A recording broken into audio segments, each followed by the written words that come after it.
बिस्मिल्लाहिर्रहमानिर्रहीम। अस्सलाम वालेकुम नाज़रीन, मैं हूं Mubashshir Mir TFT news studio से। और स्पेशल प्रोग्राम हमारा, आप यकीनन इस प्रोग्राम को जिस अंदाज से सुन रहे हैं और उस पर अपना फीडबैक दे रहे हैं वो बहुत ही ओवरवेलमिंग है। इसके लिए आप सबका बहुत बहुत शुक्रिया। और आप जिस तरह हमारे चैनल को मजीद सब्सक्राइब भी करते हैं और इस वीडियोस को लाइक करते हैं, उसका भी आपका बहुत शुक्रिया। इकोनॉमी हमारा मेन टॉपिक है और हम इसी पे बात करते हैं कि पाकिस्तान की इकोनॉमी को किस तरह बूस्ट अप होना चाहिए, किस तरह इसके अंदर रिफॉर्म्स आनी चाहिए। जो प्रॉब्लम्स इस वक्त आए हुए हैं और पाकिस्तान की रियासत जो है वो जिस मसाइल का शिकार है और उसका डेफिनेटली जो असर है पाकिस्तान की आवाम पे पड़ रहा है, उसको कैसे मिनिमाइज किया जा सकता है, ये हमारे सारे मुख्तलिफ एरियाज के ऊपर जो है वो एक डिस्कशन होती है। और हमारे साथ जो एक्सपर्ट एक हतमी राय जो कायम होती है हमारे साथ, वो डॉक्टर शाहिदा बज़ार साहबा की तरफ से होती है। She is authority on economic affairs और एक डिफरेंट पर्सपेक्टिव जो होता है, जो सिक्योरिटी को भी मद्देनजर रखते हुए और अदरवाइज स्टेट अफेयर्स को मद्देनजर रखते हुए, वो ब्रिगेडियर तारिक खलील साहब का होता है। तो उनकी इनपुट आती है तो इस प्रोग्राम को चार चांद लग जाते हैं। तो मैं आज के जो प्रोग्राम का टॉपिक है वो पिछले प्रोग्राम से जुड़ा हुआ है, हमने गुफ्तगू की थी, उसमें खासतौर पर इंटरेस्ट रेट के ऊपर बात हुई थी, फिर इंपोर्ट्स के हवाले से बात भी हुई थी और एक फौरी टॉपिक जो है वो हमारे सामने वो भी आ गया है और वो है बिजली के बिलों में बेतहाशा इजाफा। इसके ऊपर पूरे पाकिस्तान में एहतजाज हो रहा है, ताजर बरादरी जो है वो रोड्स पे आ गई है और जो इजाफा हुआ है उसके जो असरात आ रहे हैं कि वो इंडस्ट्री पे भी आ रहे हैं, घरेलू सार्फिन पे भी आ रहे हैं, कमर्शियल सार्फिन पे भी आ रहे हैं। गोया एक बिजनेस करना भी मुश्किल हो गया है और जिंदा रहना भी मुश्किल हो गया है, जबकि एनर्जी हमारी एक बुनियादी जरूरत है और बिजली हर घर की जरूरत है। खा उसमें एक बल्ब जलता हो या एक पंखा चलता हो, हर घर को बिजली की जरूरत है। और बहुत से अभी तो पाकिस्तानी ऐसे हैं जिनको बिजली की सहूलत भी मैसर नहीं, लेकिन जिनको मैसर है उनकी पहुंच से बाहर हो गया है। तो आज की गुफ्तगू हम स्टार्ट करेंगे इंटरेस्ट रेट से कि इंटरेस्ट रेट इस वक्त पाकिस्तान का अगर हम तो अपने रीजन में देखें तो हम सबसे इस स्टेज पर खड़े हैं कि जिसमें सबसे बड़ा नुकसान ये हो रहा है कि कोई कारोबार के लिए बैंक से लोन लेने की जरूरत नहीं कर रहा। और सेकंड इसका पहलू ये भी हो रहा है कि बहुत से लोग बैंकों में पैसा रख के चुप करके बैठ के खाने की तरफ जाना शुरू हो गए हैं, जिनके पास सरमाया मौजूद है। तो लिहाजा वो बाकायदा तौर पर जो इन्वेस्टमेंट है वो नहीं हो रही। अगर बैंकों के पास पैसा इस तरह भी आएगा तो बैंक फिर भी उसको कमाने के लिए लोन देना पड़ेगा, तो लोन लेने के लिए कोई तैयार नहीं। ये सूरत हाल हमें किस तरफ लेके जाएगी? बैंकिंग सेक्टर जो है वो कहां जाके खड़ा हो जाएगा? ये फाइनेंस के इदारों को एक बहुत बड़ा चैलेंज है। पहले भी हम इस हवाले से सुन चुके हैं और बहुत सी फिगर्स आई हैं कि हमारे जो इस्लामिक बैंकिंग है उन बैंकों के पास भी काफी सरमाया मौजूद है, लेकिन मार्केट में इन्वेस्टमेंट के मौके जो हैं वो बहुत कम है। इस चीज को सामने रखते हुए मैं सबसे पहले ब्रिगेडियर तारिक साहब की तरफ आऊंगा कि ब्रिगेडियर साहब हमें एनलाइटेंड करें कि जो बैंकिंग की सूरत हाल है, खासतौर पर ये चूंकि कॉर्पोरेट सेक्टर में बहुत से अहम ओहदों पर रह चुके हैं और इनके इदारे जो हैं वो बैंक लोन्स जो हैं वो लेते रहे हैं, उस तजर्बे की रोशनी में भी हमें जो है वो बताएं कि इस वक्त जो इतना इंटरेस्ट रेट है वो कारोबार के लिए जो है वो फिजिबल नहीं रहा और उसको किस तरह अब जो है वो टैकल करना चाहिए, किस तरह फाइनेंस के शोबे को, खासतौर पर स्टेट बैंक ऑफ पाकिस्तान को क्या स्ट्रेटेजी अपनानी चाहिए कि लोग जो हैं वो बैंक से जो है सरमाया हासिल करने के लिए, लोन हासिल करने के लिए जो है वो उतने ही जो है वो कोशिश करें जितने के माजी में करते रहे हैं। जी ब्रिगेडियर साहब क्या कहेंगे इस सूरत हाल पर?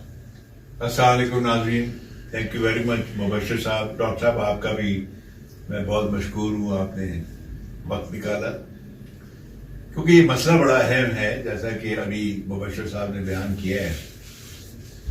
अब केयरटेकर गवर्नमेंट को आए हुए तकरीबन 2 हफ्ते उससे ज्यादा होने लगे हैं और अभी तक हमें कोई आउटलाइन नजर नहीं आ रही इकोनॉमिक पॉलिसी की कि हमने आगे 2, 4, 6 महीने कहाँ जाना है। क्योंकि अगर आपको अगला IMF का चाहिए इंस्टॉलमेंट, जो कि उन्होंने कहा था कि केयर टेकर को मिलेगी और तीसरी मिलेगी इलेक्टेड को, तो मेरा नहीं ख्याल कि ये इतनी आसानी से इनको मिलेगी। वो फर्दर प्रॉब्लम इंटरेस्ट रेट की और ये जैसे अभी बात की। अब आइए इंटरेस्ट रेट पे। डॉक्टर साहब, मैं आपसे गुजारिश करूंगा, आप भी जरा इस पे, मैं I was going through the American statements and Canadian government statements. Both governments are considering to lower the interest rates, क्योंकि वो ये समझते हैं कि जो कंज्यूमर है और खास तौर पे उनका जो हाउसिंग सेक्टर बहुत ज्यादा इफेक्ट हुआ है। 50% of the houses has been taken over by the bank because the users has not been able to pay the instalments. Business बिल्कुल बंद होते जा रहे हैं और इंटरवेंशन अमेरिकन कर रहे हैं और इसी तरह दूसरी गवर्नमेंट भी कर रही है। लेकिन हमारे यहाँ इंटरेस्ट रेट किसी सूरत में कामयाब हो ही नहीं सकता, जैसा कि मैंने पिछली दफा भी कहा था कि आपकी 30% डॉक्यूमेंटेड इकोनॉमी है और 70% आपकी अनडॉक्यूमेंटेड है, और आपका हुंडी और ये सारा कारोबार जो है, इस वक्त हालत ये है कि बैंकों में कोई बंदा जा ही नहीं रहा।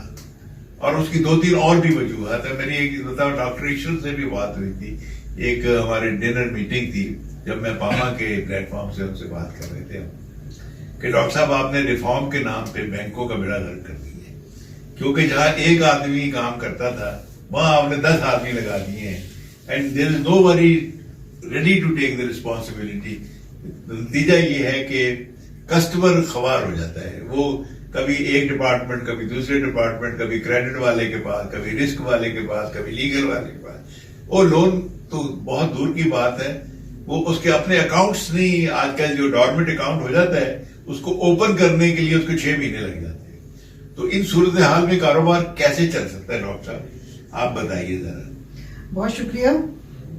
सबसे पहले तो मैं इस पे अपना वो देना चाहूंगी नजरिया, जो आपने कहा कि अगर हमारा इसके बाद एक और IMF का प्रोग्राम और एक और इसके बाद तीसरा, मैं समझती हूँ कि ये बेहतरीन तरीका होगा पाकिस्तान की मईशत को बिल्कुल ही मेल्ट डाउन करने का। क्योंकि आप देखिए कि वो IMF कितना होशियारी से वो हमें अपने इस पे कारबंद किए हुए है कि वो उसने $1 बिलियन रख दिए केयरटेकर गवर्नमेंट के लिए, $1 बिलियन रख दिए अगली के लिए। तो वो इस $1 बिलियन के जरिए आपने उनकी शराइत देख ली हैं, और आप देख लीजिए कि अगर हमारी यही शराइत, इसी किस्म की शराइत रही और यही शराइत चलती रही तो पाकिस्तान की मईशत बहुत दिन चल नहीं पाएगी, बहुत जल्दी मेल्टडाउन की तरफ जा रही है। आप देखिए कि कोई कारोबार नहीं हो रहा है, और तो मैं समझ, और दूसरे हमने एक स्टडी की है और हमने ये देखा है कि हमारे जो डेट्स हैं वो अब अनसस्टेनेबल हो गए। डेट्स अनसस्टेनेबल होने का मतलब ये है कि अगर हम मजीद IMF से कर्जे लेंगे या किसी से कर्जे लेंगे तो हम उनकी अदायगी नहीं कर सकेंगे, और कर्जों की अदायगी न करना हमारे लिए बहुत तशवीश की बात होगी, क्योंकि हमने अपने मोटरवेज और हमने अपने एयरपोर्ट्स और बहुत स्ट्रेटेजिक नौयत की चीजें हमने गिरवी रखी हुई हैं। और इसके अलावा हमें सबको पता है, बहुत अरसे से इस पे बात हो रही है कि हमसे क्या बातचीत की जाएगी जब हम डिफॉल्ट करेंगे। अच्छा डॉक्टर साहब, यहाँ पे एक चीज इसमें साथ जी आप बिल्कुल कीजिएगा, लेकिन आप ये साथ जरूर मेंशन करें नाजरीन के लिए कि गुज़श्ता एक हफ्ते से बड़ी तेजी के साथ डॉलर की जो प्राइस है वो बढ़ रही है, तो हमारे कर्जे मजीद बढ़ते जा रहे हैं। देखिए, मैं इसी पे आ रही थी क्योंकि आपने इंटरेस्ट रेट की बात की थी, तो इंटरेस्ट रेट जो है वो जुड़ा हुआ है हमारे एक्सचेंज रेट से भी, क्योंकि आप देखिए कि IMF की 2 शराइत हैं जो पाकिस्तान की मईशत को बिल्कुल तबाही की तरफ ले जा रही हैं, और एक तो है डिवैल्यूएशन, जिसकी वजह से उन्होंने रुपए को बिल्कुल फ्री फ्लोट कर दिया है। जब रुपया फ्री फ्लोट हो रहा है तो हमारी जो इंपोर्ट्स हैं वो बहुत महंगी हो रही हैं, और हमारी इंपोर्ट्स जो हैं वो बहुत स्ट्रेटेजिक नौयत की हैं। हमारे कैपिटल गुड्स हैं, इंडस्ट्रियल रॉ मटेरियल है, हमारे तेल है, तो इस सब की कीमतें बहुत बढ़ रही हैं। उसकी वजह से कीमतें बढ़ रही हैं, और जब वो कीमतें बढ़ रही हैं तो इसको हम कॉस्ट पुश इन्फ्लेशन कहेंगे, कि ये नहीं कि हमारे कॉस्ट ऑफ डूइंग बिजनेस बढ़ रहा है तो उसकी वजह से कीमतें बढ़ रही हैं। ऐसी सूरत हाल में फिर IMF कहता है स्टेट बैंक से कि अब आप इंटरेस्ट रेट बढ़ा दें क्योंकि कीमतें बहुत बढ़ रही हैं। कीमतें जब डिमांड पुल इन्फ्लेशन की वजह से बढ़े तो इंटरेस्ट रेट को बढ़ाना चाहिए। हमारी तो इकोनॉमी में हीटिंग हो ही नहीं रही है, हमारी तो इकोनॉमी बिल्कुल ठंडी पड़ी हुई है। कोई भी मतलब हीटिंग, वो तो जब ओवर हीट होती है इकोनॉमी और बहुत डिमांड बढ़ता है तो आप इंटरेस्ट रेट बढ़ाते हैं। मगर मेरे ख्याल में IMF को और बाहर लोगों को ये तासुर है कि पाकिस्तान में किसी को इकोनॉमिक्स नहीं आती है। आप जो चाहे करें और उनसे मनवा लें हुकूमतों से, क्योंकि हुकूमतें जो हैं उनको शायद पाकिस्तान के उसमें कोई दिलचस्पी नहीं है, वो जो कहें वो मान लेते हैं। तो इसलिए मैं ये कहना चाहती हूँ कि आप देखिए इसी तरह ये तमाशा जो हो रहा है एक्सचेंज रेट का और इंटरेस्ट रेट का, इसकी वजह से इंटरेस्ट रेट पाकिस्तान में दुनिया की हाईएस्ट हो गई है, दुनिया में हाईएस्ट पाकिस्तान में है। और आप जो बात कर रहे थे कि अमेरिका और कनाडा में कि वो इंटरेस्ट रेट्स को कम कर रहे हैं, तो कनाडा और अमेरिका वो ममालिक हैं जो अपने मुल्क के मफादात के मुताबिक अपनी पॉलिसियां बनाते हैं। तो अगर वो अपने इंटरेस्ट रेट को कम करेंगे तो उसका मतलब ये नहीं है कि उसका हम पे कोई असर आएगा, हमको वही होस्टेज IMF रखे रहेगी। और मैं ये समझती हूँ कि हम अगर इस तरह करते रहे तो बहुत जल्दी हमारी मईशत बहुत बड़े मेल्टडाउन की तरफ जा रही है, और हमारी हुकूमतों को या तो इल्म नहीं है या फिर वो करना नहीं चाहता है, या तो सतही इल्म है और उनको नहीं पता, और या उनको परवाह नहीं है। उनको वो सब बड़ी बड़ी तनख्वाहें लेते हैं इंटरनेशनल फाइनेंशियल इंस्टीट्यूशन से, और उनके मुलाजिम भी हैं, उनके पेंशन भी वहीं से आती है, तो वो अपनी पर्सनल इंटरेस्ट देखते हैं। तो इसलिए इस मुल्क को बिल्कुल एक होस्टेज किया हुआ है आलमी मालियाती इदारों का, और जो बड़ी ताकतें हैं उनके स्ट्रेटेजिक इंटरेस्ट का। अच्छा डॉक्टर साहब, एक चीज आपकी गुफ्तगू से दो चीजें आ गई सामने। एक तो आपने कहा कि इकोनॉमिक इतनी बुरी होती जा रही है, और यानी कि हमारी कौमी सलामती जो है वो इस हवाले से खतरे में पड़ गई कि जो अगर हम इकोनॉमिकली अपने आप को वाइबल ही नहीं रखते तो फिर हमारे लॉसेस जो हैं और हमारी वजूद जो है उसको खतरा पैदा हो जाते हैं। नंबर 1 है, एक चीज तो ये। दूसरी चीज ये है कि एक परसेप्शन क्रिएट की गई थी जब IMF के साथ बातचीत कर रही थी लास्ट गवर्नमेंट, कि जी जैसे ही IMF के साथ हम जाएंगे तो दुनिया भर से हमें डॉलर्स आना शुरू हो जाएंगे, हर इंस्टीट्यूशन जो है वो हमारे ऊपर ट्रस्ट करना शुरू कर देगा, और हमारे पास तो समझ लें रिजर्व कहां से कहां पहुंच जाएंगे। तो वो आप समझ लें कि वो भी हमारे साथ धोखा हो गया। एक तो हमारे एसेट्स गिरवी रखे गए, IMF ने हमें सख्त शराइत भी दे दी, दूसरे इंस्टीट्यूशंस भी आए कोई नहीं, और आगे भी कड़ी शराइत हमें बताई जा रही हैं। और ये जो फ्री रखा जा रहा है कि भाई आप एक्सचेंज रेट को फ्री रखें, सब्सिडीज को टोटल खत्म करें, बहुत सी चीजें ऐसे रखी जा रही हैं। तो इसका मतलब है कि पाकिस्तान को जो खतरात हैं वो बाहर से तो हैं ही हैं, लेकिन जो अंदर बैठ के उनकी बातों को तस्लीम कर रहे हैं, क्या उनसे ज्यादा खतरा नहीं पैदा हो गया? देखिए मैं जरा ये इसका जवाब दे दूं पहले। देखिए पाकिस्तान में जो खतरा है पाकिस्तान को, वो दोनों से है। जो इंटरनल ये इस किस्म के जो लोग हैं जो हमारे लिए ये फैसले कर रहे हैं, और उनका कोल्यूजन है आउटसाइड फोर्सेस से। आउटसाइड फोर्सेस में बड़े मुल्क भी शामिल हैं और इंटरनेशनल फाइनेंशियल इंस्टीट्यूशंस भी शामिल हैं। उनके बीच में आपस में कोल्यूजन हो गया है, और इस कोल्यूजन की वजह से आप देखिए कि इतने हालात खराब हैं, लोगों के इतने बुरे हाल हैं गरीब लोगों के, मगर गवर्नमेंट्स अपने खर्चे कोई कम नहीं कर रही हैं। गवर्नमेंट्स बहुत ही अय्याशी के साथ रह रही हैं, और बिल्कुल जैसे बादशाह और बिल्कुल मलकाएं रहती हैं, बिल्कुल वही लाइफस्टाइल है। और आप देखिए कि IMF भी उनसे ये नहीं कह रहा है कि अपने तर्ज जिंदगी में सादगी लाएं, IMF भी उनको करने दे रहा है, और वो भी IMF की हर बात मान रही है। तो मैं इस नतीजे पे पहुंची हूं कि पाकिस्तान की गवर्नमेंट और इंटरनेशनल फाइनेंशियल इंस्टीट्यूशंस और बाहर के जो बड़े ताकतवर मुल्क हैं उनमें आपस में कोल्यूजन है, और ये इस किस्म का कोल्यूजन है कि जिसमें पाकिस्तान के लोग जो हैं उनका बहुत बुरा हाल कर दिया गया है। अभी मुझे इतना अफसोस हुआ, मैंने अभी 3-4 दिन पहले एक वीडियो किसी ने मुझे भेजी। एक औरत ने, उसके पास बहुत बड़ा सा बिल आ गया था बिजली का और उसके पास पैसे नहीं थे। उसने अपने 3 बहुत प्यारे बच्चों को चूहे की दवा खिला के सुला दिया, मार दिया। और इतने खूब प्यारे बच्चे थे और उनके मुंह से और नाक से खून निकल रहा है। क्यों? एक बच्चा बच गया और 2 मर गए, क्योंकि उसने कहा हमारे पास पैसे नहीं है बिजली का बिल अदा करने का। तो आप देखिए कि हमारी हुकूमत, हमारे हुक्मरान कितने जालिम और वो हैं कि उनको कुछ परवाह नहीं है कि लोग अपने बच्चे मार रहे हैं, लोग अपने बच्चों को बेच रहे हैं, मगर इन लोगों को अपने ऐश व इशरत से फुर्सत नहीं है। ये इसी अय्याशी से रह रहे हैं। IMF तालीम पे और सेहत आमा पे खर्चे हुकूमत कम करती है।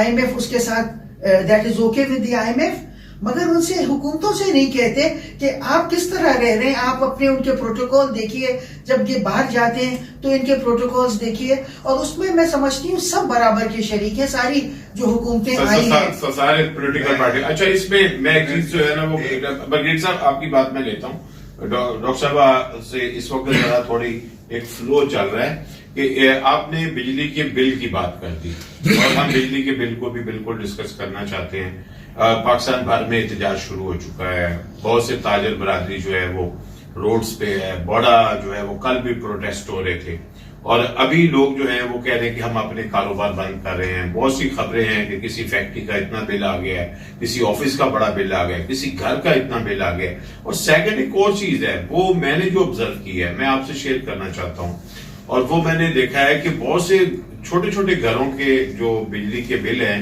उनके ऊपर जो है वो बिजली प्रोवाइड करने वाली कंपनी, अगर कराची की बात करें तो KE बड़े बड़े फाइन कर देती हैं जी, ये आपको 2 लाख फाइन है, आपको 4 लाख फाइन है, और वो लोग अपने बिल जो है वो वीडियोस पे दिखा भी रहे होते हैं। ये नहीं प्रूव किया जाता कि इनको फाइन किया क्यों गया है। और वही लोग हैं जो किसी का आ रहा है कि वो बच्चों के और बीवी के जेवरात बेच के बिल जमा करा रहे हैं। तो ऐसी सूरत में रियासत जो है वो क्या करे कि ये इतने जो है वो कंपनीज को भी छूट दी हुई है, और हम कंपनीज में देखते हैं कि खासतौर पे कराची इलेक्ट्रिक में उन्होंने जो इन्फ्लुएंशियल पॉलिटिकल लोग हैं उनकी इमा पे कुछ लोगों को नौकरियां दी हुई हैं जी, और उनको बड़ी ये सहूलत दे दी और बड़ी बड़ी सैलरीज पे लोग रखे हुए हैं। उसी वजह से वो खामोश हैं। पॉलिटिकल पार्टी स्वाय एक पार्टी के, इस वक्त जमात इस्लामी का मैं नाम लूंगा चूंकि वो प्रोटेस्ट में मौजूद हैं, बाकी सारी पार्टियां इस वक्त बिजली के ऊपर नहीं बोल रही जी। तो आप सोचिए कि मसलन ये क्या एक मिली भगत जो आप कह रही हैं, ये इधर भी एक मिली भगत हुई है। बिल्कुल। आप कुछ कहना चाहिए? आप उसी को इसी से लिंक करता है। देखिए, IMF की जो रिक्वायरमेंट है रिसोर्स जनरेशन, उसमें वो टैक्सेशन के ऊपर जोर देते हैं, और बिजली के बिल में अगर 40 रुपए का बिल है 60 रुपए टैक्सेशन आ रही है जी। तो जिसका नतीजा ये जो अभी बात आप कर रहे थे, जबकि मैं समझता हूं कि हर एग्रीमेंट में देखिए रिसोर्स जनरेशन के 10 और तरीके जो हम बता सकते हैं IMF को कि भाई हमें जरूरत नहीं है बिजली के बिल को टैक्स करने की, हम इस एरिया से भी टैक्स इकट्ठा कर सकते हैं। मुझे एक कल साहब थे टीवी पे, I personally don't agree with him for many reasons, लेकिन उन्होंने एक बड़ी अच्छी बात की। उन्होंने कहा कि 70 सेंट पे ये जो फर्टिलाइजर कंपनीज को गैस दे रहे हैं, जबकि दुनिया भर में इवन UAE में और सऊदी अरेबिया में ये $3 पे जा रही है, $2.5 $3। तो वाई दिस, उसका एक नुकसान है, अगर हम $2 करें तो फर्टिलाइजर की कीमत बढ़ेगी, लेकिन ये है कि government should give a subsidy on fertiliser rather than giving a facility to. Subsidy दी जाती है sir on the cost of the consumer. दूसरी पॉइंट डॉक्टर साहब ये बताइए, हर इंटरनेशनल एग्रीमेंट में ये क्लॉज होती है फोर्स मेजोर। हम उस स्टेज पे आ गए हैं, हमें इस क्लास को इन्वोक करना चाहिए IPPs के लिए। Limit is limit now and we can not pay. ठीक है, जाए इंटरनेशनल कोर्ट, लेट्स सी क्या। नहीं, मेरे ख्याल में देखिए बात ये है, असल बुनियादी मसला ये है पाकिस्तान का कि पाकिस्तान में जो हुकूमतें फैसले करती हैं, इकनॉमिक फैसले, जो भी फैसले, वो पाकिस्तान के मफाद को वो मद्देनजर रख के नहीं करती हैं। मुझे याद है जब IPPs का 94 में 93 में जब ये IPPs पाकिस्तान आ रहे थे तो कॉन्फ्रेंसेस हो रही थी और वर्ल्ड बैंक जो है उसने बहुत एक गॉडफादर का रोल अदा कर रहा था और वो सारे में कॉन्फ्रेंसेस हो रही थी और वर्ल्ड बैंक मुसर था कि इनको पता नहीं 30% या कुछ रेट ऑफ रिटर्न दिया जाए।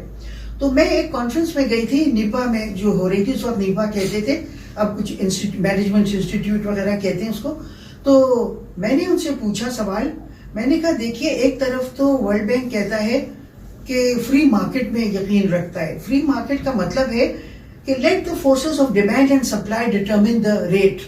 तो मैंने कहा आपका जो आप IPPs को ला रहे हैं तो इनको जो आप वो देंगे टैरिफ, तो वो होना चाहिए जो डिमांड एंड सप्लाई इसका बिजली का डिटरमिन करे।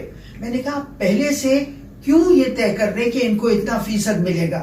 मैंने कहा ये तो मार्केट में इंटरवेंशन है और आप मार्केट इंटरवेंशन के खिलाफ हैं, मगर आप चाह रहे हैं। तो मैंने कहा मुझे लगता है कि वर्ल्ड बैंक और IMF ये इंटरनेशनल फाइनेंशियल इंस्टीट्यूशंस किसी आइडियोलॉजी में बिलीव नहीं यकीन करते हैं। वो जब समझते हैं कि फ्री मार्केट से मगरिबी मुल्कों का और मगरिबी कंपनियों का फायदा होगा तो वो फ्री मार्केट के अलंबरदार बन जाते हैं। जब वो समझते हैं कि फ्री मार्केट में अनसर्टेनिटी है, पता नहीं इनको कितना मिलेगा, तो वो कहते हैं इतना फीसद इनको जरूर दे दिया जाए। तो मुझे तो इंटरवेंशन की बात करते हैं। तो मैंने जब ये कहा तो उस सेमिनार के बाद मेरे पास बहुत से वर्ल्ड बैंक के पाकिस्तानी जो इस्लामाबाद में काम कर रहे थे वो आए। उन्होंने कहा मैडम आपका पॉइंट बहुत रेलेवेंट है, मगर हम बोल नहीं सकते अपनी नौकरियों की वजह से। तो बात यह है कि पाकिस्तान की जो पॉलिसियां हैं वो पाकिस्तान के मफादात के मुताबिक नहीं बनाई जाती।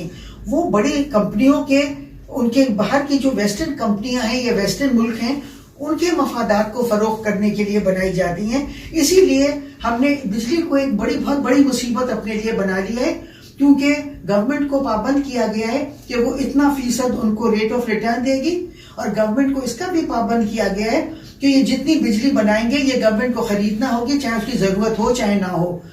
तो बात यह है कि जब तक हम पॉलिसियों को पाकिस्तान के मफादात के मुताबिक नहीं बनाएंगे हमारे ये मसले चलते रहेंगे। और मैं ब्रिगेडियर साहब से बिल्कुल इत्तेफाक करती हूँ कि हमें चाहिए, अब ये टाइम भी आ गया है, ये और टाइम भी आ गया है, इतने साल के लिए जो ये थे IPPs, अब टाइम आ गया है कि इनको खत्म किया जाए। IPPs का जो टाइम था जिसमें इनको बंद किया जा सकता था, अब वो टाइम आ गया है और हमें चाहिए कि हम इनके साथ बातचीत करके इनको खत्म कर दें। अब ये दूसरे में इंटरेस्ट रेट पे ये जरूर कहना चाहूंगी कि ये बड़ा अफसोसनाक है कि पाकिस्तान एक इस्लामिक मुल्क है और इस्लाम में आप देखिए कि सूद पे कितना बड़ा वो है। कुरान शरीफ में ये फरमाया अल्लाह ताला ने कि अगर मतलब जो सूदी निज़ाम अगर तुम इख्तियार कर रहे हो तो ये अल्लाह ताला से जंग के मुतरादिफ है। और आप देखिए कि बड़ा अफसोसनाक है। मैं तो ये भी चाहूंगी कि चीफ ऑफ आर्मी स्टाफ से भी रिक्वेस्ट करूं कि चूंकि वो एक हाफिज कुरान है तो मैं चाहूंगी कि वो इस तरफ जरा तवज्जो दें कि उनकी सरबराही में पाकिस्तान में एक ऐसा निज़ाम कायम है जो अल्लाह ताला से जंग के मुतरादिफ है। और मेरे ख्याल में यही वजह है, मैं जरा मुकम्मल कर लूं, और मेरे ख्याल में यही वजह है कि देखिए कि इतना लोगों के हमारे कितने हालात खराब हैं, गुर्बत कितनी बढ़ रही है, लोग अपने बच्चों की जानें ले रहे हैं क्योंकि हम अल्लाह ताला से जंग कर रहे हैं। फाइनली एक मिनट में मैं एक बात की सारी जो सम अप मैं करना चाहता हूँ। देखिए हम थ्योरेटिकल बात तो करते हैं, प्रैक्टिकल भी हमें सजेशंस देनी चाहिए। मेरे नजदीक there is a requirement now to create a national economic commission to, जिस तरह एक हमने टेररिज्म के खिलाफ बनाया था कि हमने क्या करना है, उसमें हर शोबे से लोग हों और वो एक रिकमेंडेशन बनाए और वो मैंडेटरी फिर होनी चाहिए हर गवर्नमेंट के लिए, उसको कॉन्स्टिट्यूशनल गारंटी दे के उसको इम्प्लीमेंट करें। मैंने ये हुकूमत बनने से पहले मैंने मशवरा ये दिया था कि हमें चाहिए कि एक नेशनल गवर्नमेंट बनाए। तमाम सियासी जमातों में भी अच्छे लोग हैं, सब करप्ट नहीं है, तो तमाम सियासी जमातों से लोग लेके एक नेशनल गवर्नमेंट बनाए और वो ये इकोनॉमिक पॉलिसी फ्रेमवर्क बनाए और उसमें माहिर माशियात वो लाए जाएं जिनका इंटरनेशनल फाइनेंशियल इंस्टीट्यूशन से या बैरूनी मुल्कों से कोई ताल्लुक नहीं हो। बहुत शुक्रिया डॉक्टर साहबा, बहुत शुक्रिया बगरेटर साहब, और बहुत ही कॉम्प्रिहेंसिव हमारी इन टॉपिक्स पे बात हुई है। इस हवाले से जो हमारी फाइंडिंग्स हैं वो यही हैं कि हमें डिसीजन जो लेने हैं अपने मुल्क के मफाद में लेने हैं। वो कोई भी चैलेंज हो, अगर पाकिस्तान का मफाद जो है वो कॉम्प्रोमाइज हो रहा है तो फिर वो हमारा आज के लिए भी नुकसानदेह है, आइंदा नस्लों के लिए भी नुकसानदेह है। बहुत बहुत शुक्रिया।